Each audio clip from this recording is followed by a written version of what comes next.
everyone, it's Laura. I thought I would do a video today talking about my experience with jury duty last week. I took one video on Wednesday during the trial just from like the hallway of the courthouse because obviously can't take any videos inside the courtroom that I was in, and I didn't post it until after the trial was over. Even though I didn't mention anything about the trial I was on, I just didn't feel comfortable. I didn't want to jeopardize anything with the case. So I thought I would kind of tell you guys what happened. But before I do, my lipstick of the day is by MAC, and this one is called Runway Hit. I don't know if you can see it, but it's what I'm wearing today, just like a little matte, like light pink. But anyway, just thought I would show that. So, as I mentioned, I was on jury duty last week. I was originally scheduled to be an alternate on Monday the 22nd and Tuesday the 23rd. And so they said to call the evening before, so Sunday night, see if I was needed. I called, and of course I was. Yay. And I should back up a little bit. I have been called for jury duty 4 times in my life. One other time I was an alternate and I did not have to report. Every other time I've been called, I've always been picked for a trial. I don't know why. I don't know if it's something about my face. I don't know what it is, but I'm 3 for 3. Every time I get called, I am put on a trial. So, I was down there on Monday, and they put you in the jury like assembly room. And what they're doing because of COVID times is normally there's like a couple hundred people crammed in this room, and the chairs like back to back to back. Well, they had us in a different area of the courthouse. And they had us split up in 3 different rooms, and there was only maybe like 10, 15 people in the room I was in, and they had the chairs spaced definitely at least 6 feet apart, if not more. And you know, they have that stupid video that you watch where it's like some judge telling you about the process and whatever. They have you sitting in there, and then they page people, and you know, if they call your number, you're to assemble in the hallway. And then in the hallway they have numbers, or if they call your name, I should say. And then in the hallway, they have numbers. So if they call your name, say Susan Johnson, juror number 4. So then you would go out in the hallway and find number 4. And those numbers are spaced out 6 feet apart down the hallway, you know, 1 through, they called 30 at a time. So 30 at a time. So 1 through 15 on one side and 16 through 30 on the other side. So we had to report at 8:30. That was the other thing that they did to space people out more. They had some people report at 8 and some people report at 8:30. So I had to report at 8:30 on Monday. The first time they called a bunch of, you know, group of people, they did not call my name. So that was fine. Then by about, it wasn't very long. I'd say I was waiting maybe an hour and 15 minutes, something like that. So sometime before 10, they called my name. So I assembled in the hallway. And then they took us into one of the really big courtrooms, one of the really cool ones where everything is like, you know, all these beautiful wood fixtures and carvings, and it's just absolutely just gorgeous. I mean, this room was amazing, and I wish I could have taken pictures in there, but I could bring my phone with me, but they don't want you using it. So, and that's when they do the process, and I forget what the term is. It's a Latin term, but where they pick the jury. So there was 30 people in that room, in that big courtroom, and then you get to hear about the case that you're on. And what they did to space this out is they had us sit in the galley area. So where people that are coming to watch the trial, where they would sit, that's where they had us sitting. And there's benches and then an aisle, you know, so rows of benches. So they had only 2 people on each bench, 1 person sitting in a chair at the end of an aisle, and then 2 people on the next bench. So like 5 in a row. So they spaced this out that way. So I was in like the first row was juror number 4. So it was like 1, 2, 3 on the aisle, and then I was 4. And then they ask you all your questions, and they told us a little bit about the case first. They told us it was an armed robbery. They asked if anyone there had been a victim of an armed robbery or known anyone that was a victim of armed robbery. They asked if you've ever served on a jury before, your name, what you do for a living, your spouse's name, that kind of stuff. So they asked all those questions. They asked questions about COVID, if we had been affected by COVID or if we know anyone that had been, and pretty much everyone in the room had something to say. I personally, I haven't. I know of like people, but no one like in my immediate family or anything. And the other interesting thing was whenever they asked one of those questions, when you went to answer, they had you get up and go stand in the middle in between those rows was a podium with a microphone, because the judge and the DA and the defense attorney were so far away from where we were because it's such a big courtroom. So it took forever. I mean, that process must have taken an hour and a half just to ask, which should have, in normal times, would have went a lot faster because they would have had us, more spaced together, and we wouldn't have had to get up to stand in a microphone and all that stuff. So anyway, they asked all their questions, and I knew I was going to get picked. I just knew it. Well, I was juror number 4, so, and I didn't have anything, like crazy to say. Like, they ask if there's any reason why you didn't think you could be, make a judgment against another person. And I think if you want out of jury duty, that's probably the time when you'd say, oh yeah, it's against my morals, but I don't lie. So of course I said no. Anyway, so they picked me for the jury, and then, they had everybody else that wasn't picked had to go back into the waiting area, like where I was at the beginning of the day. And that's the other thing about jury duty. Just because you're not picked for that trial doesn't mean you get to go home. They put you back in that pool. And if you're assigned jury duty Monday and Tuesday and you're not picked for a trial and it's Monday afternoon, you still got to come back on Tuesday. So in my mind, if you can get an easy case, that's what you want, because sometimes those are done in one day. One of the previous times when I served, I was on a civil trial and it was over in one day. So don't recommend an armed robbery trial because it literally went all week. So after they picked us, they, after we found we were on the trial, they said, they showed us to like where the courtroom was, where the actual trial was going to take place. And they had us meet up there within, I want to say we had like 30 minutes. So we could go gather our things that were still in that jury, like the big like waiting room area. And then they told us like what room to go to. And then they said, go to the bathroom. And if you're a smoker, that would be the time where you could leave to go have a cigarette, that kind of thing. We had to wear a mask the entire time we were in the courthouse. They said if you need a break from wearing your mask, you have to go outside. When you're eating, obviously, or having something to drink, you pull it down. But we had to wear them all day, which I was perfectly fine with.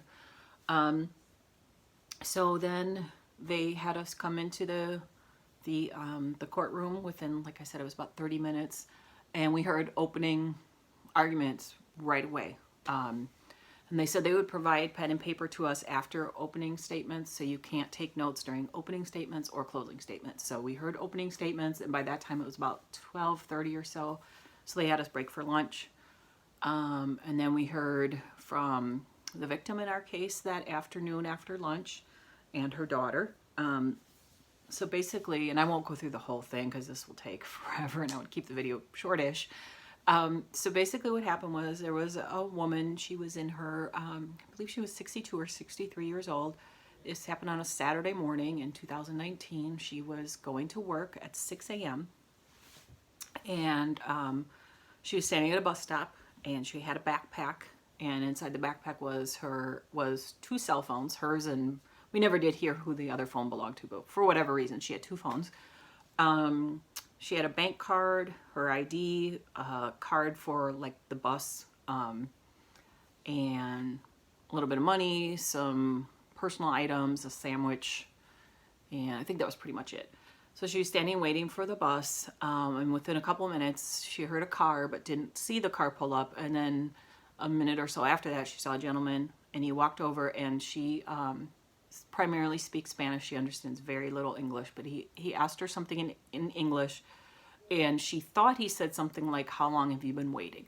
So she said in Spanish, 5 minutos, 5 minutes, because that's about how long she had been waiting for the bus. She assumed that's what he said. Then he wandered away. She could still kind of see him in her peripheral vision because she was kind of staring straight ahead. Then he comes around in front of her. She said he lifted up his jacket, showed her a gun, and she understood him to say, give me your bag or die. She just understood the words bag and die. So she started to pull it off of her shoulder, and at the same time he grabbed it, he took off running. She lived about 2 blocks away. So she went home. She lives with her daughter, who is in her early 20s. And she didn't have her keys. That was the other thing that was in the bag. So she had to bang on the door at, by this time it was like 10 after 6 or something. This whole thing happened. The robbery itself, it was, seconds. So her daughter called 911. The police came. They interviewed her. She gave a description of the suspect.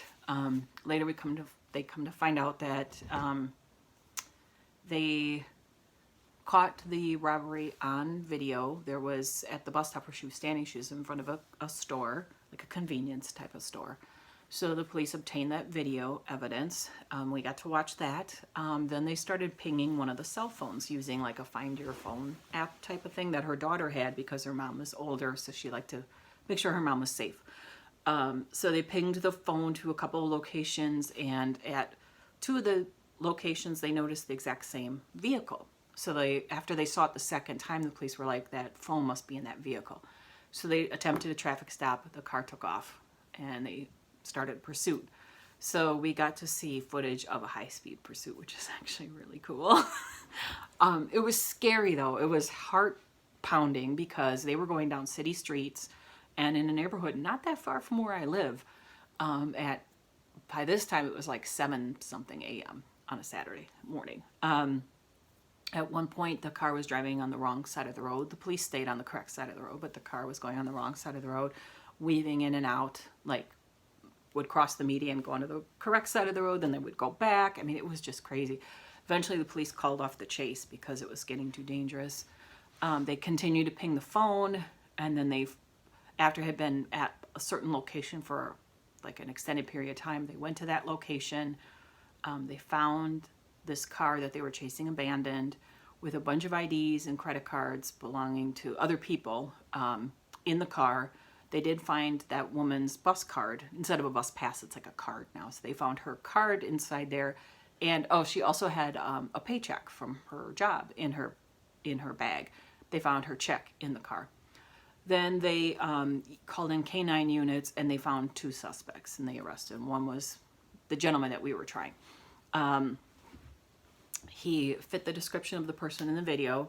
His outfit wasn't exactly the same as the person in the video. In the video, he had on a hoodie. When they arrested him, he did not, which obviously that can be easily removed. And he had very distinct ripped jeans when they arrested him. In the video, we couldn't tell if they were ripped. He didn't have a gun on him when he was arrested. Obviously, that could have been disposed of. There was quite a few gaps in time between the pings of when they were tracking that phone. So I was on the mind that he was guilty because to me, the video that we saw looked like the gentleman that was arrested. However, you could not see his face. The video was grainy and it was in black and white. But the outfit was similar. The hair was exactly the same. The shoes looked the same. The jeans kind of didn't look ripped, but it was kind of hard to tell because the video was grainy. And this guy was found with one of her phones on him. The other guy that was arrested had the other phone. So the defense's argument was that he got this phone he bought it from someone on the street. And I know that does happen all the time. People buy stolen phones. He also had the woman's bank card on him.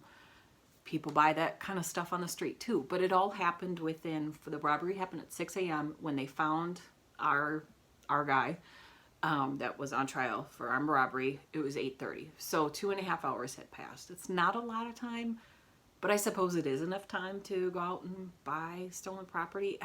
I don't know. I wrestled with it. At one point, I was in tears when we were in the deliberation room. I mean, it was horrible because myself and one other woman was convinced he was guilty. When we started our deliberations, the testimony went on for 2 days. So, well, it started Monday afternoon, but we only heard from the victim and her daughter. We heard testimony all day on Tuesday. We heard from a fingerprint expert. We heard from the police that arrested him, the police that were involved in the chase. We heard from like 6 different officers. We heard from another forensic specialist. I think we heard from like 10 or 12 witnesses. So we heard testimony all day Tuesday, all day Wednesday. Then Thursday morning, they did their closing arguments. And then they dismissed us to start our deliberations. We deliberated all day on Thursday. They brought in lunch for us because once you start your deliberations, you can't leave the jury room.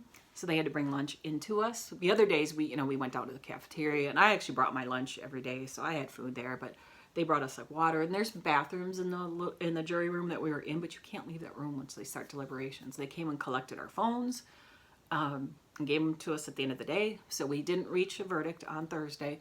So, and we sent back a couple of notes to the judge saying, we're deadlocked. We can't come to an agreement. And she sent notes back saying you have to.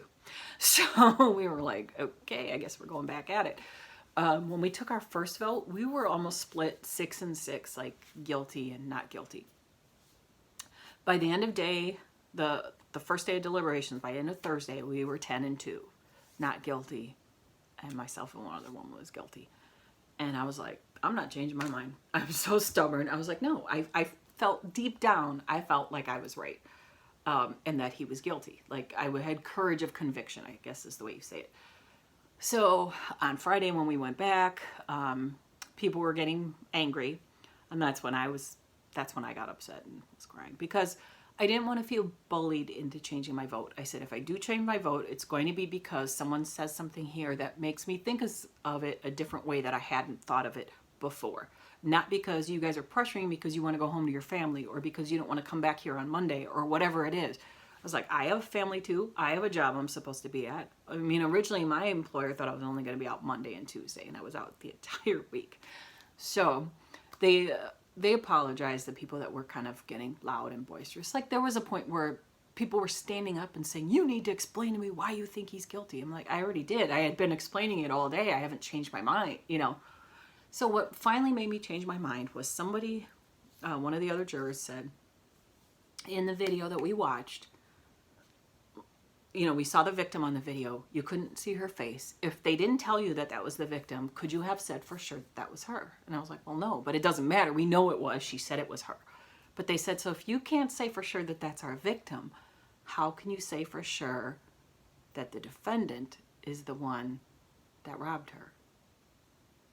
And I was like, oh, man. And I really, really thought about it. And this was right before we had lunch. So I sat, and they give us like an hour, and we didn't deliberate at all during lunch. People were talking about TV and whatever, we talk about other stuff. And it weighed on my heart and my mind. And even though deep down, I still think he probably was the one that did it, we couldn't prove it. That we didn't feel like the evidence proved beyond a reasonable doubt that he did it. Our legal system is flawed. I mean, if this man goes out and does something worse, I will feel horrible. Even though I know that the burden of proof is on the prosecutor, it's still, that still bothers me and will probably bother me forever. But anyway, I changed my vote. The other woman on the jury agreed to change her vote as well. We both said that we were doing it, of free will, that we didn't feel too pressured or anything like that.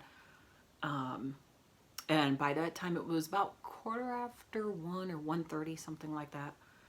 So we went and buzzed the judge that we reached a verdict, and she came and talked to us after we read the verdict. And someone said, Your Honor, can we ask you a question? And she said, of course. And they said, how long would you keep us here if we hadn't come to a verdict? And she said, probably until about 2:30.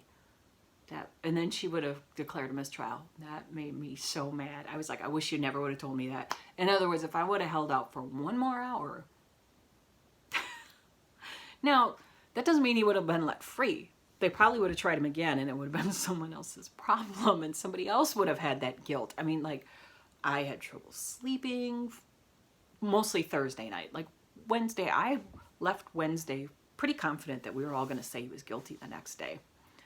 I was completely wrong, but it was very stressful. I don't want to do it again. I loved Monday, Tuesday, Wednesday. I loved hearing from, especially the fingerprint expert. It was so interesting. Like, I love science, and I loved hearing about all that stuff. And that part was great, and watching the videos was kind of cool. And luckily, she wasn't hurt. The victim wasn't hurt. She actually recovered all of her belongings except for her backpack and her sandwich.